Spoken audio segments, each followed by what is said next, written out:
लग्नाचे दागिने म्हणजे श्रीमंत पेशवाई दागिने, नाशिकचे सुप्रसिद्ध सराफ मयूर अलंकार सराफ। ताज्या बातम्यांसाठी नाशिक न्यूजच्या YouTube चॅनलला सबस्क्राईब करा आणि बेल आयकॉनला प्रेस करा।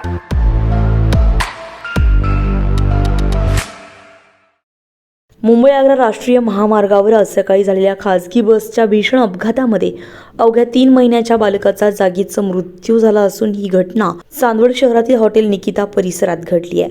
या अपघातामध्ये मृत्यू झालेल्या बालकाचं नाव प्रतीक टेक असं असून त्याचं वय अवघे 3 महिने होते। प्रतीकचे आईवडील हे नेपाळ देशाचे रहिवासी असून या घटनेमुळे संपूर्ण परिसरामध्ये हळहळ व्यक्त केली जाते। प्राथमिक माहितीनुसार नाशिकच्या दिशेने भरधाव वेगात जाणाऱ्या एका खासगी बसनं ओव्हरटेक करण्याचा प्रयत्न केला, मात्र चालकाचं वाहनावरील नियंत्रण सुटल्यामुळे हा भीषण अपघात झालाय। अपघातानंतर जखमींना तातडीने चांदवड उपजिल्हा रुग्णालयामध्ये दाखल करण्यात आलंय, मात्र डॉक्टरांनी 3 महिन्याच्या प्रतीक टेक याला मृत घोषित केलं। घटनेची माहिती मिळताच चांदवड पोलीस ठाण्याचे पोलीस निरीक्षक कैलास वाघ यांनी घटनास्थळी भेट देत परिस्थितीचा आढावा घेतला।